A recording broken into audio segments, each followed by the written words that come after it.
You think being a good person makes you safe. It doesn't. In fact, your compassion may be the exact handle someone is using to control you.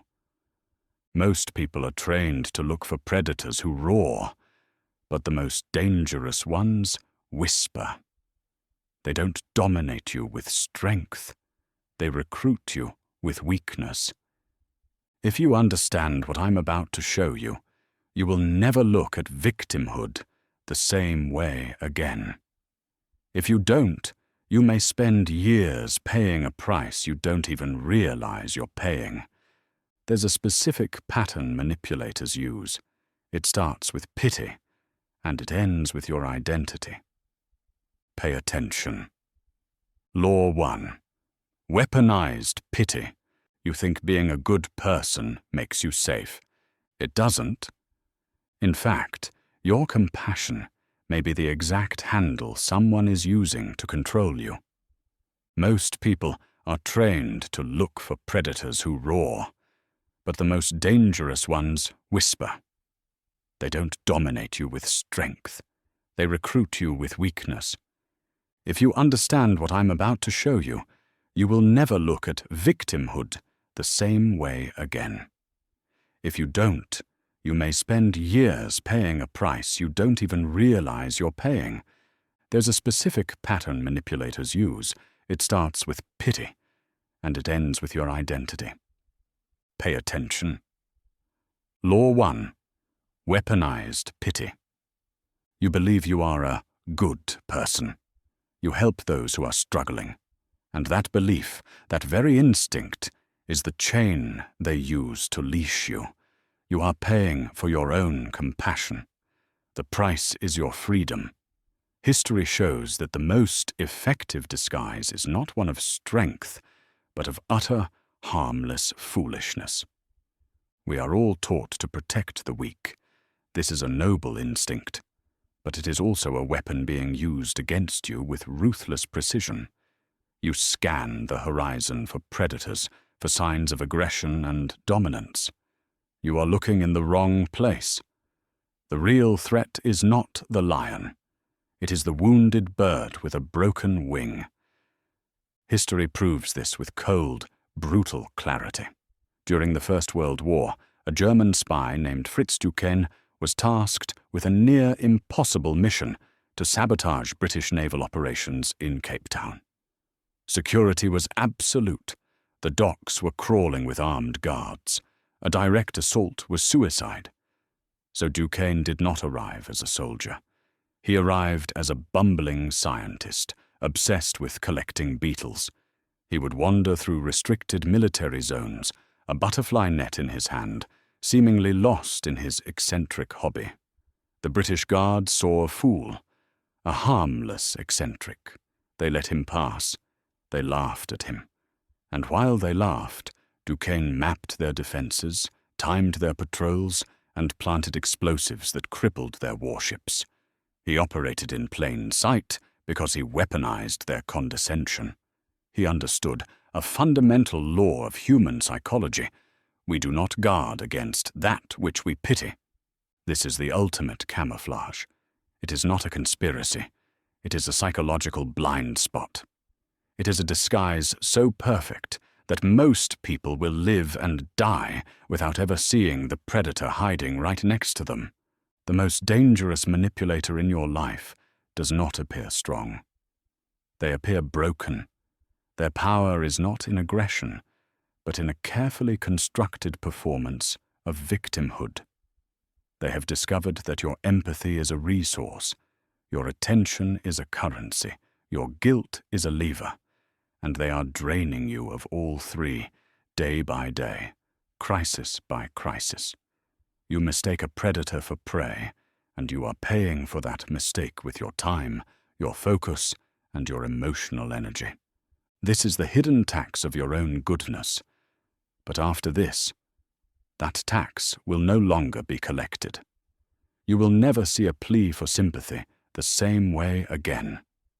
You will be able to distinguish a genuine cry for help from a strategic demand for control. Pay close attention. The lesson begins now. This brings us to the first law you must master. Law 1.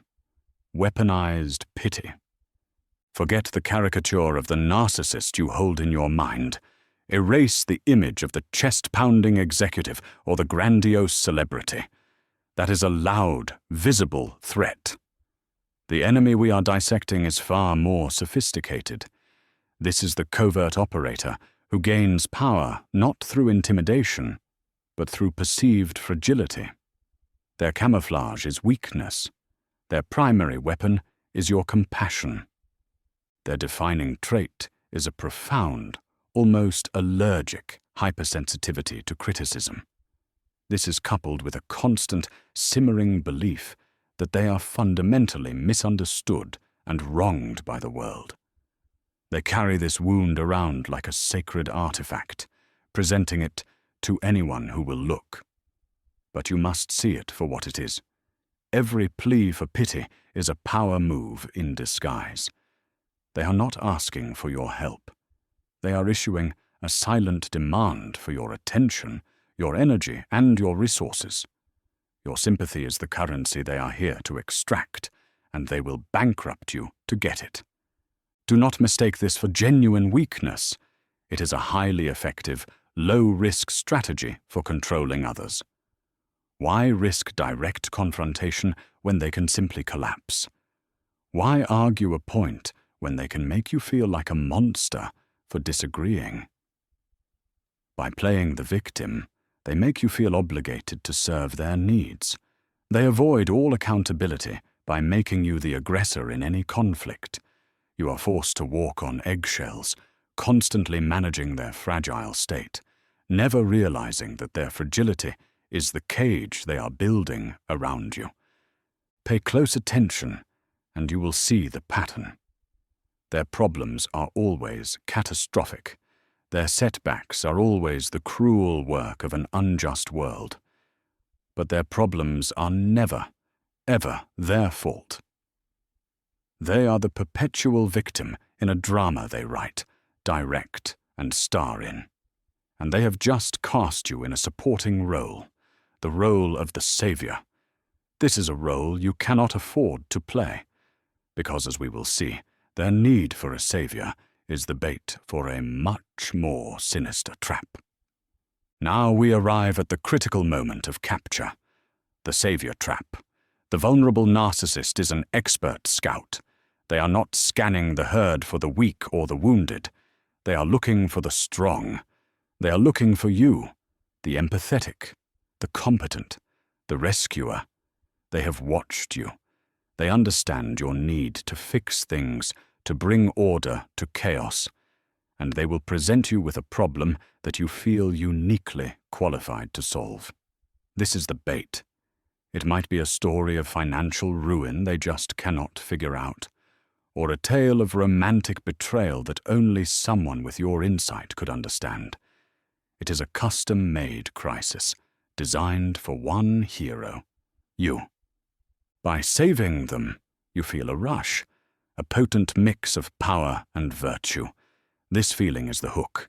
You become addicted to the role, the provider, the stable one, the savior who finally brought light into their darkness. But here is where the trap is set. Your desire to be a hero is the very weakness they exploit. They have identified your ego's need for validation and turned it into a weapon against you. They are not admiring your strength. They are calculating how to use it. This is the con man's oldest secret. History proves this with cold precision. Consider the legendary American con man, Joseph "Yellow Kid" Weil. In the early 20th century, Weil's greatest disguise was not a mask or a costume. It was stupidity. He would pose as a clumsy, foolish country boy who had stumbled into a fortune. His targets were always the most sophisticated, greedy businessmen in the city, men who saw him and saw an easy mark. Weil would let them outsmart him in small ways. He would let them feel intellectually superior, feeding their arrogance until they were completely overconfident, blinded, ready to be fleeced in the final massive con. Do you see the parallel? Well understood, a brutal truth of human nature. Making your target feel smarter than you is the fastest way to lower their defenses. The vulnerable narcissist does the same. They make you feel stronger, more capable, more virtuous. They need you to believe you are the one in control, because a person blinded by their own virtue cannot see the cage being built around them. One bar at a time.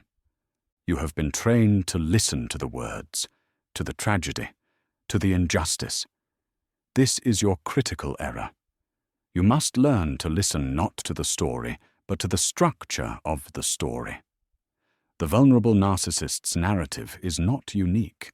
It is a blueprint, a repeating formula designed for one purpose: to bypass your logic and trigger your empathy. Let's deconstruct it. First, notice the absolute lack of personal accountability. In their retelling of any conflict, they are a passive recipient of injustice. They are the fixed point around which a universe of cruelty revolves. The fault always lies with a cruel world, a toxic boss, or an unloving family. There is never a moment of self-reflection, never a question of their own role. They did not make a mistake. A mistake was done to them. Do you see the difference? It is a subtle but total abdication of agency. Second, observe the emotional performance. The emotion is often intense, but it is shallow. It is a broadcast, not a confession. It is designed to provoke a reaction in you: pity, anger, a desire to rescue. It is not a reflection of genuine introspection on their part. Real emotional processing is quiet. It is internal. This is a spectacle. It is a tool used to manage your perception. They are not feeling the pain of the past. They are reenacting it for an audience of one. You. Third, test the details. This is where the entire fabrication collapses. Their stories are often vague and contradictory. They are built on feelings, not facts. So ask for specifics. A simple, non-accusatory question. What day did that happen? What exactly did they say after that? Watch what happens. They will not answer. They will deflect. They will accuse you of not trusting them. Or they will escalate their emotional display, creating a storm of chaos to make you regret ever questioning the narrative. You have now seen the blueprint of the trap, the lack of accountability, the emotional performance, the brittle, hollow details. This is your first micro-climax. This is the moment you see the architecture of their control. But recognizing the story is one thing. Escaping the psychological debt it creates is another challenge entirely. And so you help. You offer a hand, a shoulder, a resource. You do it because you are a good person. And in that single moment of compassion, the trap door slams shut behind you. This brings us to the second law, a principle of psychological warfare so twisted it defies all reason. Law 2. The debt of guilt. Understand this immediately. The moment you offer help, you are no longer an ally in their mind. You are an asset, a tool, a resource to be managed and exploited. And the most shocking part, you are now in their debt. This is the cruel inversion of logic they enforce. Because you helped them once, you are now obligated to help them forever. Your past kindness does not earn you gratitude. It becomes a permanent lien on your future. Every good deed you performed is now an entry in a ledger that you can never balance. Any attempt to reclaim your life will be met with astonishing aggression. Try to establish a boundary. Try to pull back. Dare to prioritize your own needs, your own family, your own sanity. You will be instantly reframed as the villain of the story. Suddenly you are selfish. You are cruel. You are the uncaring monster who is abandoning them in their time of need. The script has been flipped, and you are now the abuser. Do you see what is happening? Guilt is the invisible currency of their kingdom. They manufacture it from your empathy. They trade in it for your attention. And they use it to purchase your absolute compliance.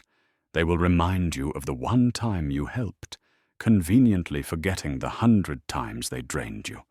They will paint your exhaustion as betrayal, your self-preservation as an act of war. Stop and realize what this actually means. You are being systematically punished for your own generosity. The very best parts of your character are being used as weapons against you. The more you give, the more you owe. This is a cycle designed to have only one conclusion.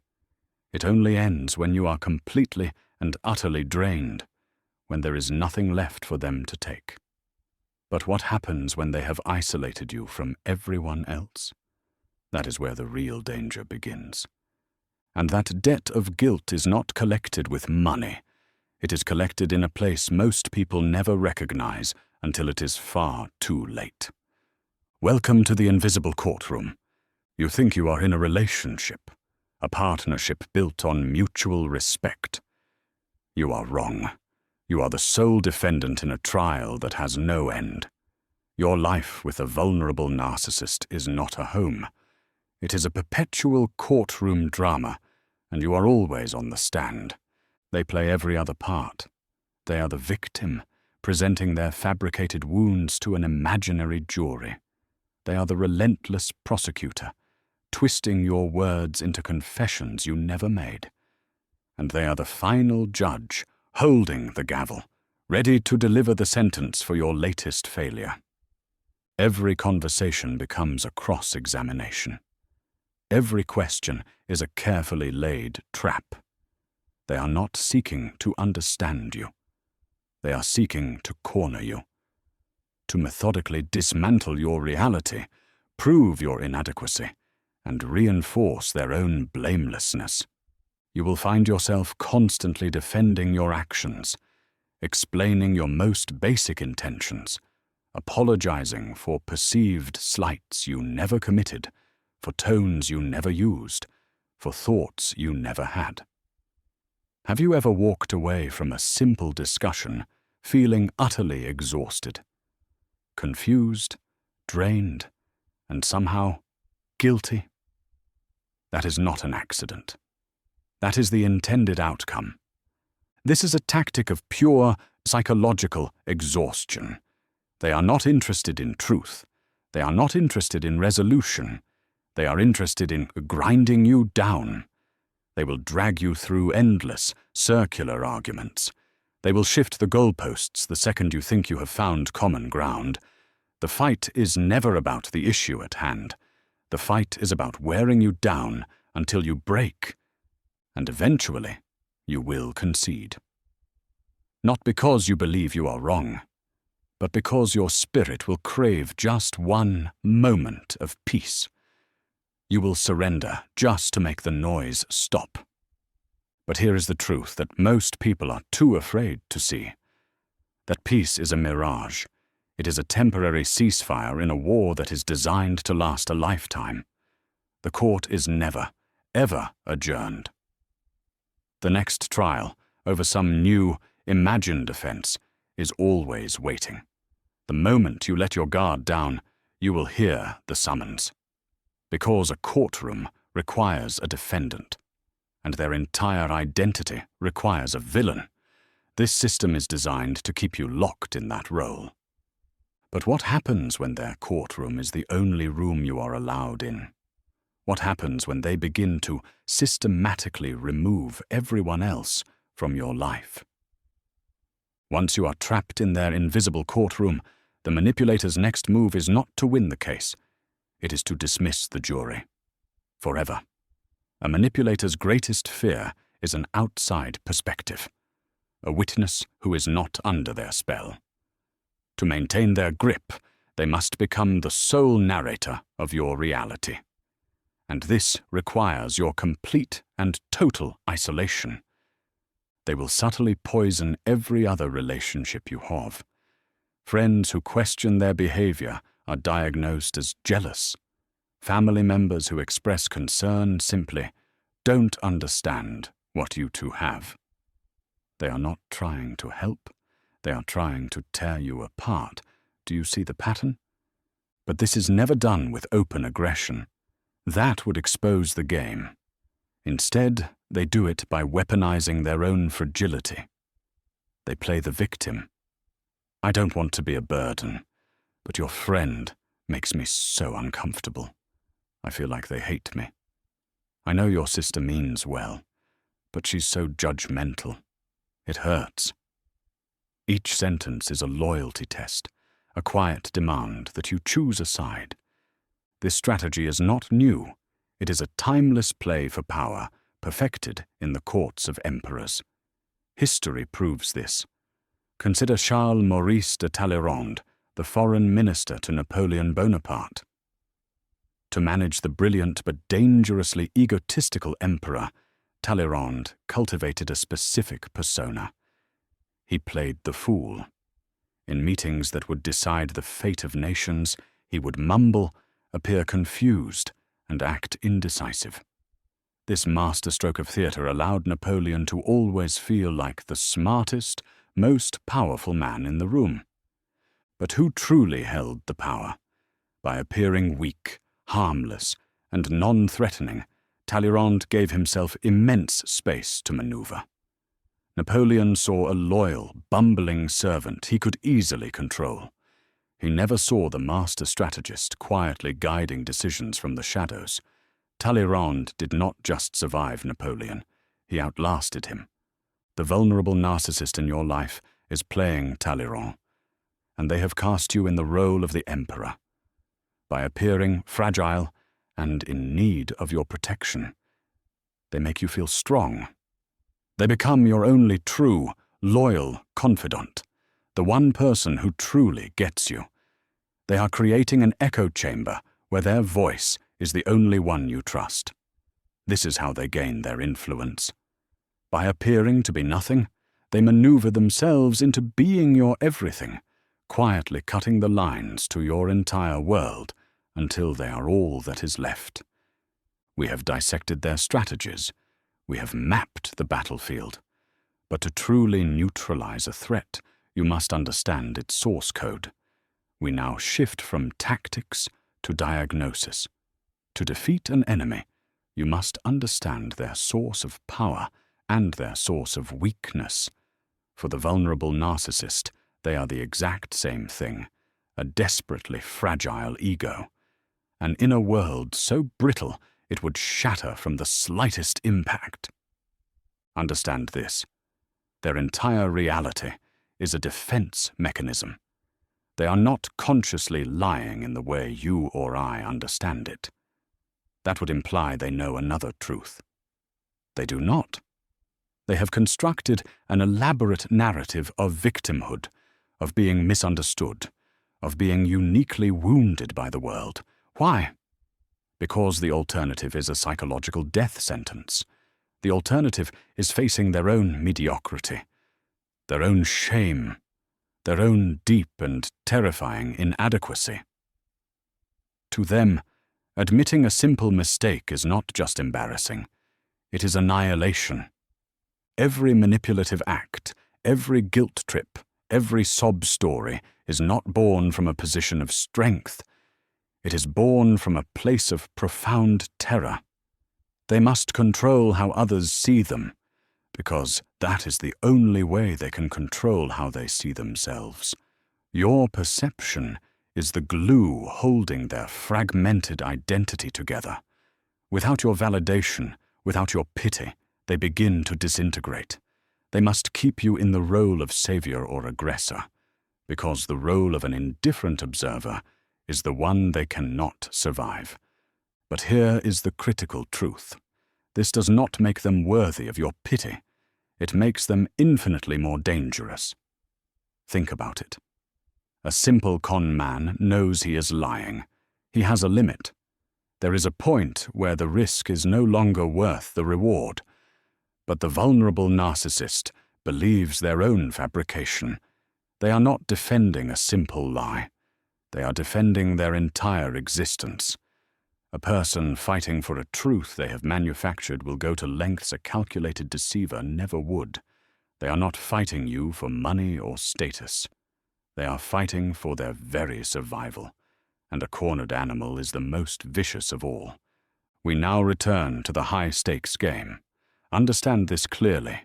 Their ultimate weapon is not guilt. It is not the theater of pity you have witnessed.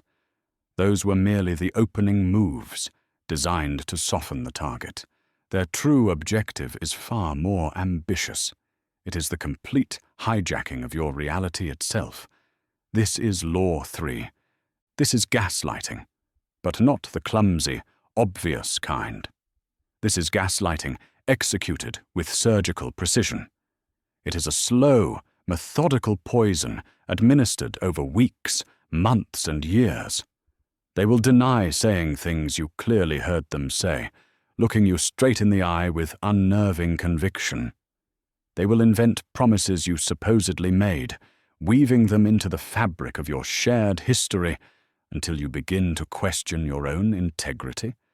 They will subtly re-edit the past, day by day, detail by detail, until your own memory feels like a liability.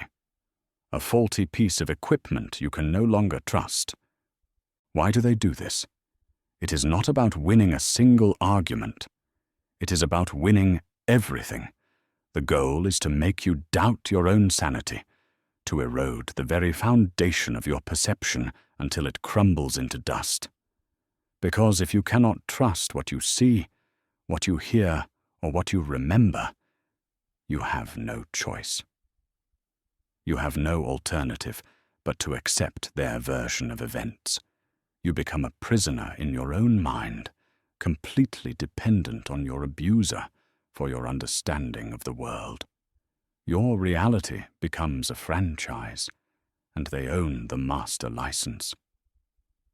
Pay close attention to what happens next when you finally gather your strength and challenge them with facts, with evidence, with a clear timeline of events. They will not argue the facts.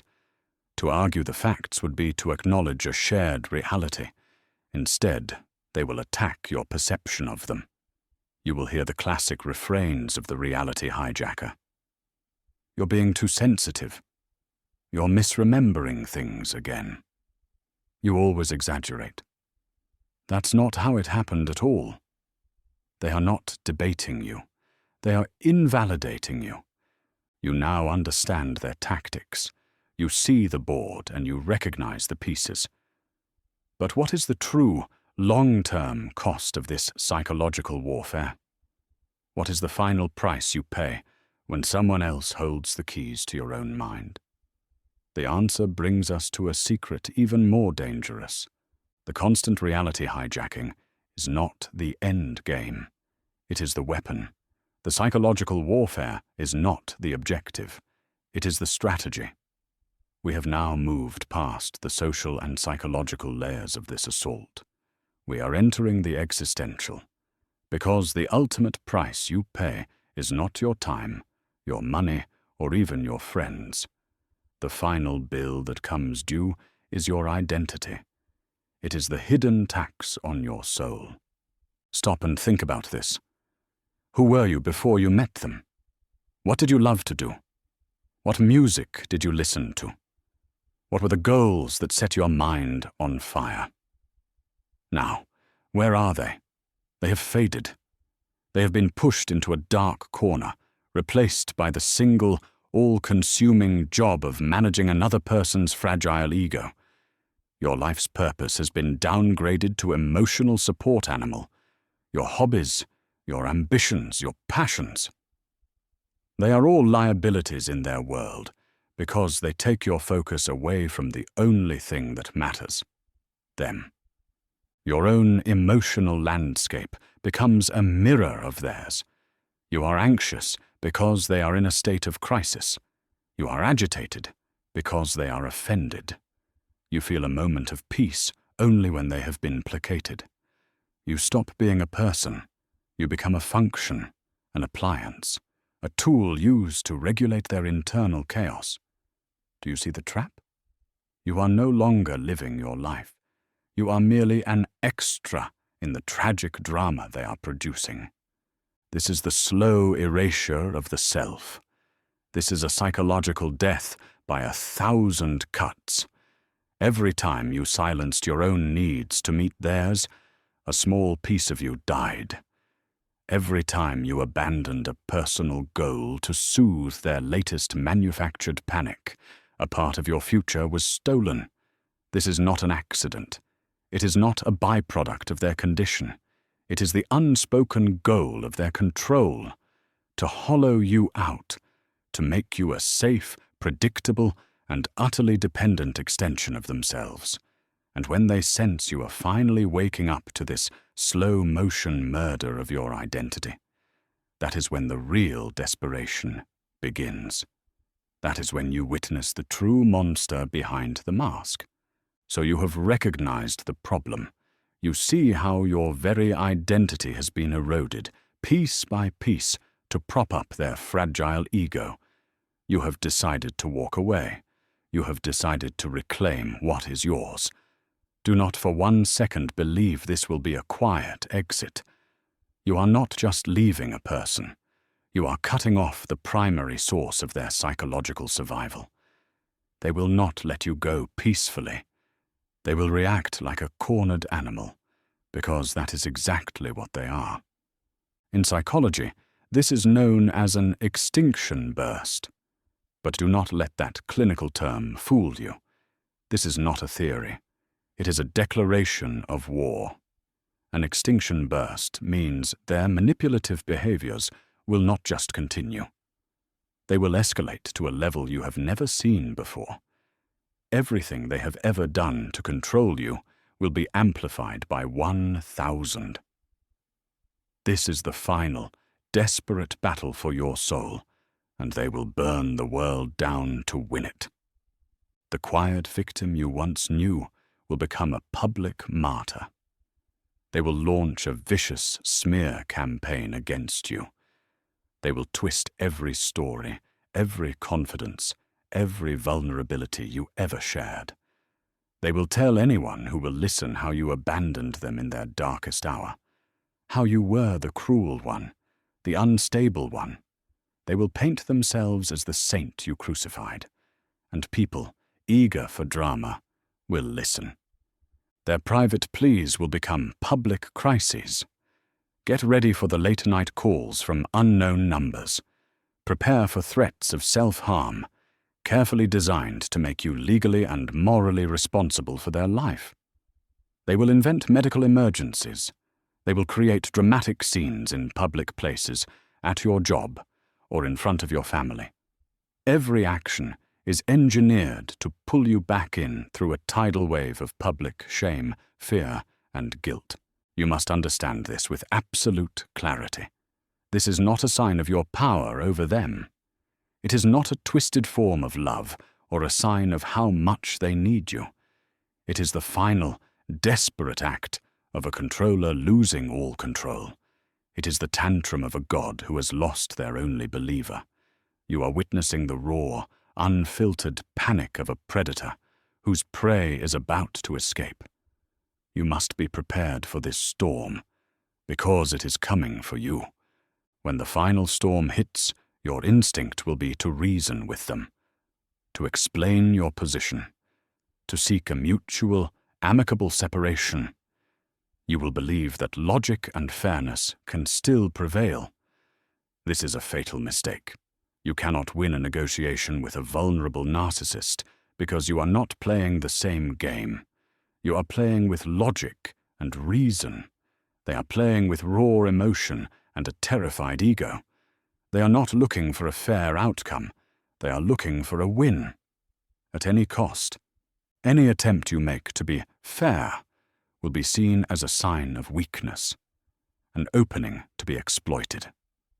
They are the desperate industrialist who only wants to close the deal, and your sanity is the asset they refuse to release. Their desperation makes them irrational. They will say anything, do anything, promise anything to keep you at the table. History proves this on a grand scale.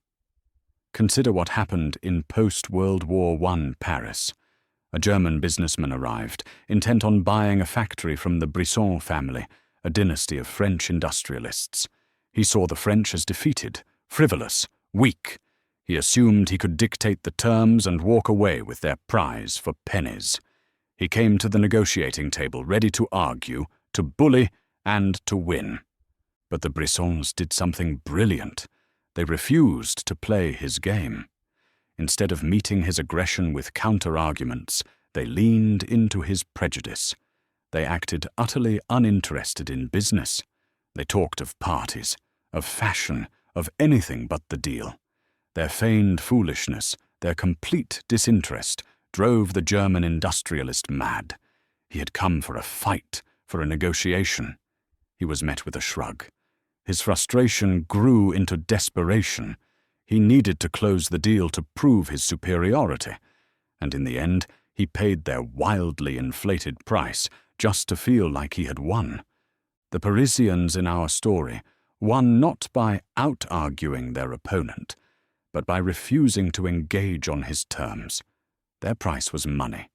Your price for peace is their absence, and the lesson is identical. The only winning move is not to play. Do not negotiate. Do not explain. Do not justify. Do not engage. Every word you offer is just another move in a game you have already lost. To win, you must leave the board entirely. You have endured the extinction burst. You have refused to enter the negotiation you cannot win. Now, you must understand the end game.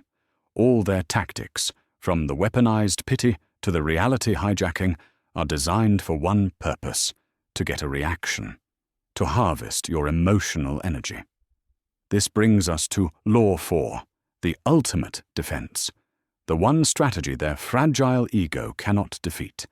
It is called the grey rock method.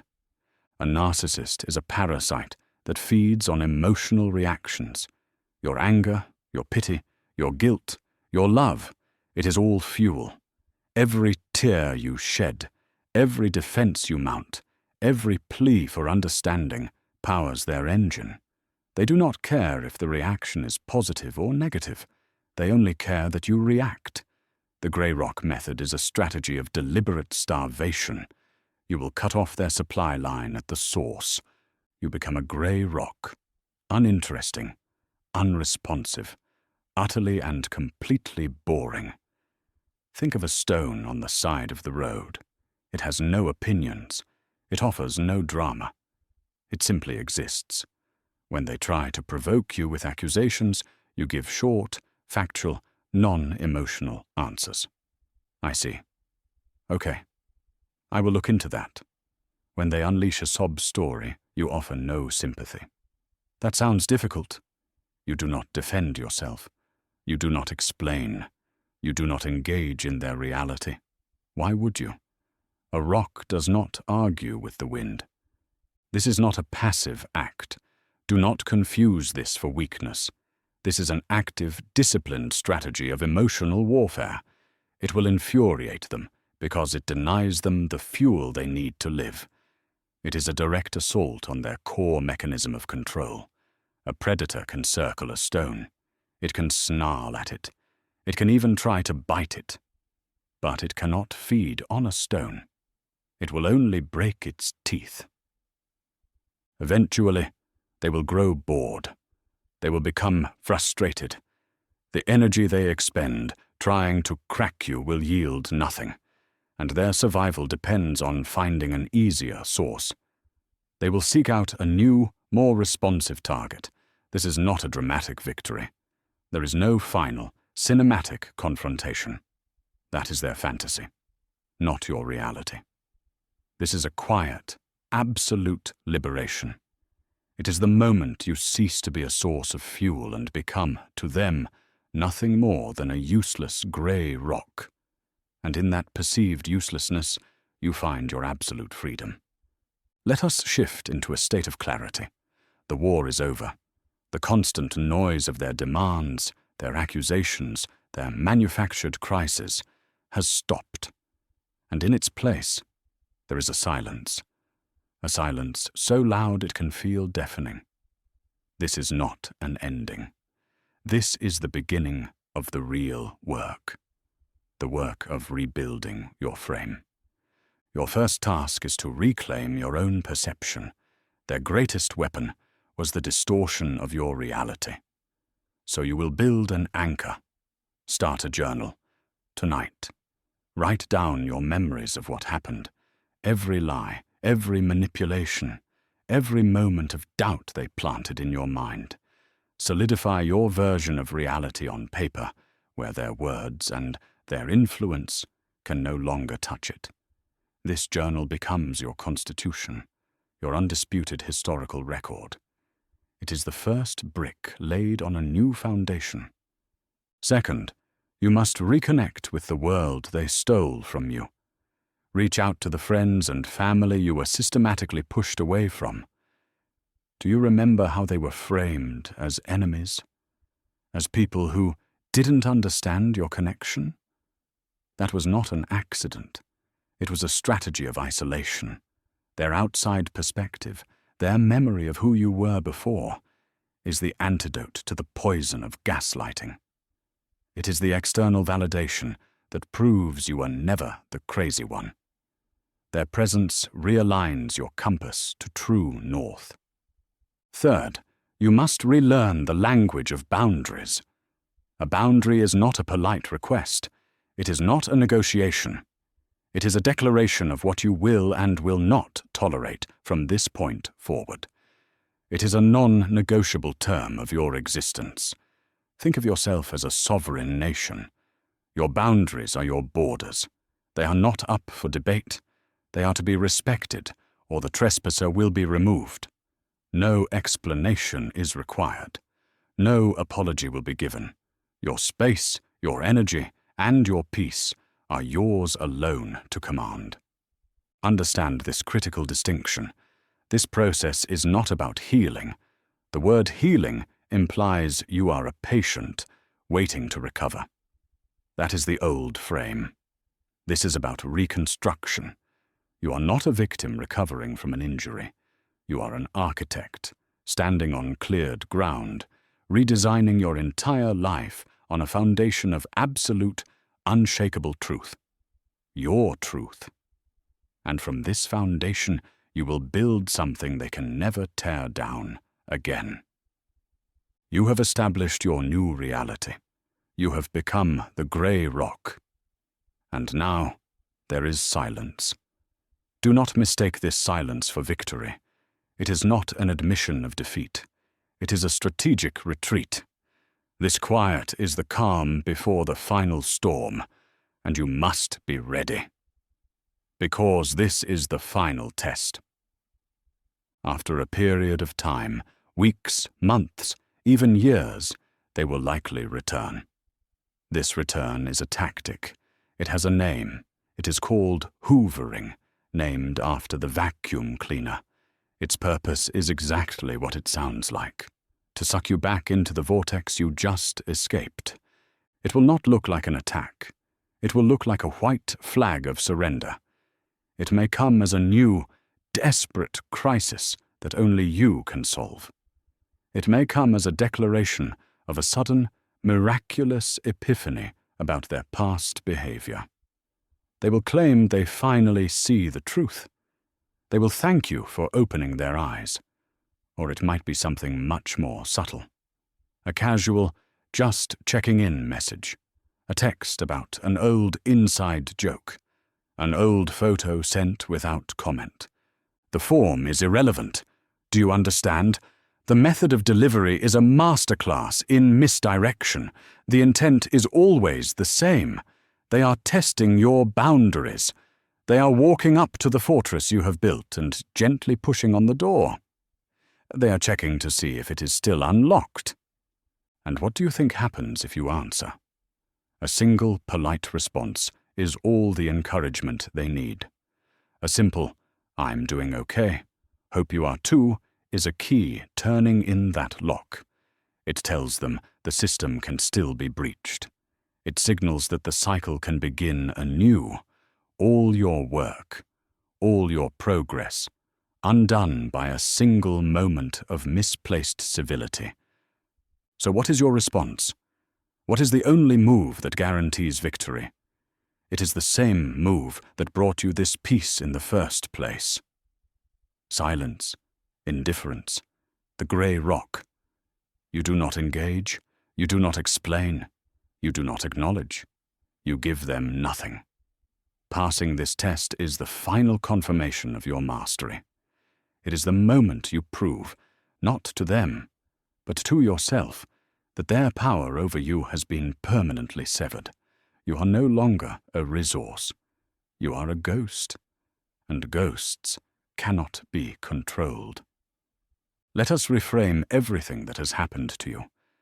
Stop for a moment and absorb this truth. You were not a victim. You were a student.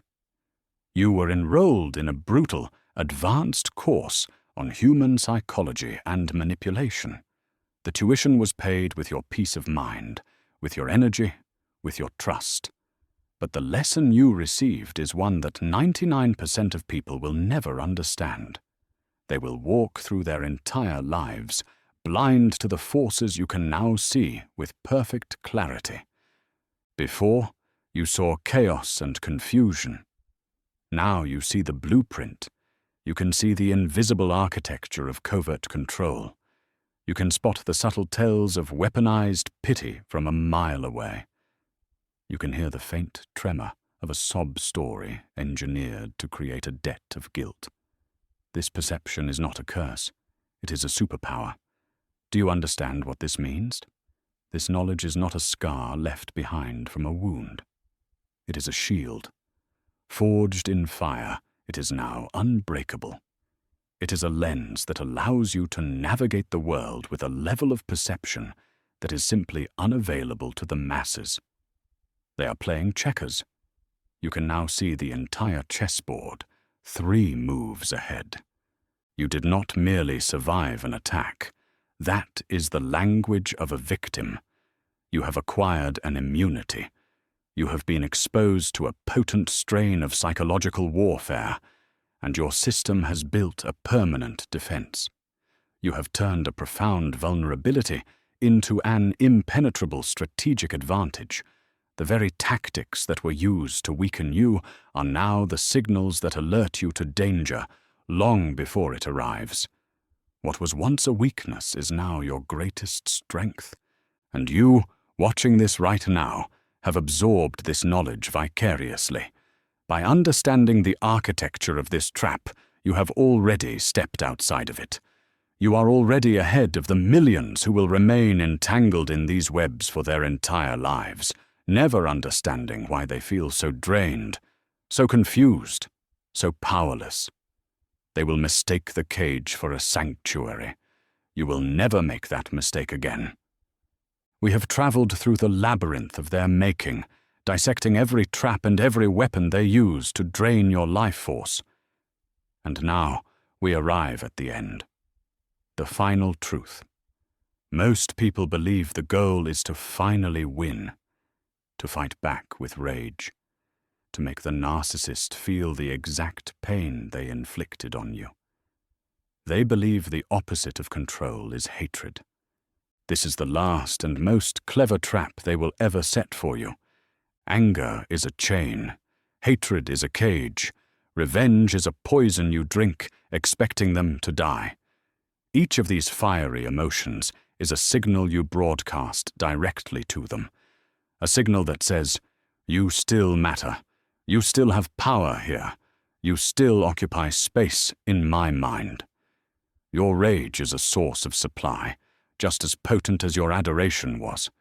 Your fury proves to them that they left a scar, and they will admire that scar like an artist admiring their work. To them, your pain is a monument to their power. The ultimate weapon, the final state of mastery, is not a roaring fire. It is a frozen ocean, vast and silent. It is cold, calm indifference. This is the quiet, internal realization that they no longer register on your emotional radar. Not as a threat, not as an annoyance, not even as a memory of any significance. What does this feel like? It is the ability to see their name, their face, their memory, and to feel nothing. Not a spike of anxiety, not a surge of anger, not a flicker of sadness, just a void. The complete and total absence of an emotional charge, as if you were looking at a stranger's name written in a phone book from a city you have never visited. This is not something you fake.